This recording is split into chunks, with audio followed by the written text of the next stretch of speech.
নমস্কাৰ সকলোকে। ৰাতিপুৱাৰ সময়খিনিত মই একযোৰ কাপোৰ দিব লগা আছিল, তাকে বোলো চিলাই লওঁ পটাপট। আৰু আজি আপোনালোকক দেখি আছোঁ কেনেকৈ দীপৰা সাজ মই আজি কিহেদি কেনেকৈ বনাওঁ। আৰু আহি আছে আলহী মোৰ ভাইটো। আৰু এই ঘৰৰ পৰা ঘৰৰ মৰম আৰু ইমান মহান ভাত কেৰেলা দি পঠাইছে আৰু আম এই আৰু কুৰমাক দিয়াত কৰি মই আগিয়ে খাই লৈছোঁ। আৰু মই আজি এখনি দি কি বনাওঁ তাকে আপোনালোকক দেখুৱাম। বলক মোৰ লগত ভিডিঅ'টো আৰম্ভ কৰোঁ। এই মই কলডিল ভাজিম আৰু মই ৰুকি ল'ম। একদম সহজ উপায়, বেছি টাইম নালাগে আৰু ভাজতে, আৰু পটাতকৈ ভাজাও হয়। এই মই টাৱাত ৰুকি লৈছোঁ আৰু এইফালে মোৰ ভাত বনাওঁতে দেৰিয়ে হ'ল। কুৰমাক চাহ দিয়াৰ ভিডিঅ' দেখুৱাব নহ'লে আৰু এই কুৰমাক দিয়াৰ আগতে নিজৰ পেটটো পূজা কৰি থাকোঁ না, সেইকাৰণে সদায় আঁতৰা লাগে।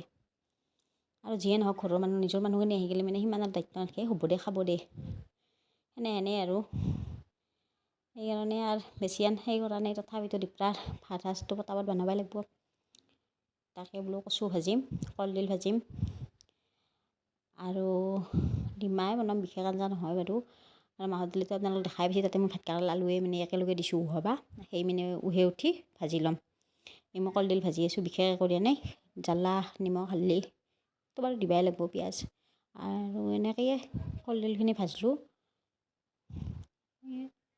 ইচ্ছা হ'লে আপোনালোকে জিৰা গুড়া দিব পাৰিছোঁ, মই একো দিয়া নাই আৰু এনেই চিম্পুলকৈ ভাজি থৈ দিছোঁ। আৰু কৰাহীটো দেখি কায়ো যাতে নাহাঁহে, ৰিফাইনত গমেই পায়, ৰিফাইনত যিকোনো বস্তু ব্যৱহাৰ কৰি থাকিলে কৰাহীগিলা এনেহেন হয় আৰু আজিকালি নতুন নতুন ডিজাইনৰ কৰাহী ওলাইছে, আমি সেইগিলাখান ব্যৱহাৰ কৰি ইহঁতে এনেকৈ বনাওঁ আৰু এই মই কলডিল মোটামুটি ৰেডি। আৰু মই হাত দুখন ইমান দেখছে না, ডিমা ধুই থাকোঁতে ফাটি কুহুম বাহিৰ হৈ গৈছে। এইটা মই কচু ভাজিম।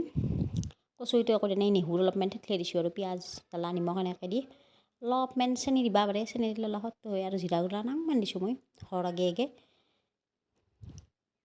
এনেকৈ কচুখিনি ভাজি ল'লোঁ। আচলতে এইগিলাখান আঞ্জা খাই কি আৰু সোৱাদ লাগে আৰু, কিন্তু কষ্ট বহুত দেচোন বনৰীয়া আঞ্জাগিলা আৰু কি বেছি আজি আৰু মায়ে নাই না, মায়ে বাৰু যোগাৰ কৰি দিয়ে। সেইকাৰণে আজি নিজে যোগাৰ কৰি কচু কাটি আপোনালোকক হাতেই দেখুৱাম দেচোন কেনেহেন হৈছে। এই চাওকচোন মোৰ হাতেই কি থগবা লগা হৈছে কলডিলৰ কচু কাটি। আৰু কচু ইমান খাব ইচ্ছা যাইছে, নিজে কচু কাটি আনিছোঁ আজি। তাৰপিছত এই এনেকৈ মই ভাজলোঁ, উহে থোৱা ভাত কেৰেলা আলুৱে এই কাটি ল'ব পাৰিছোঁ, তাকে খন্তি দিয়ে কাটি দিছোঁ, সহজ উপায়। আপোনালোকৰ নহ'লে এনেকৈ কাটি দিব পাৰে খন্তি দি। এই কচু দেখছে না আপোনালোকে, ইমান কচু ভাজিছিলোঁ আৰু সেইখিনিহে হ'ল।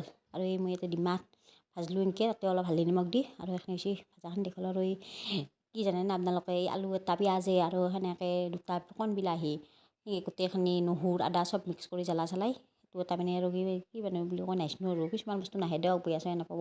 সেনেকৈ মিক্সিত মাৰি লৈছোঁ, লৈ এনেকৈ এইখন ডিমাৰ কাৰী বনাম। পিছে মই মছলা বেছি ব্যৱহাৰ কৰা নাই, কালাৰ নুঠে আৰু কালাৰ উঠা নাই আজি আঞ্জাখনত।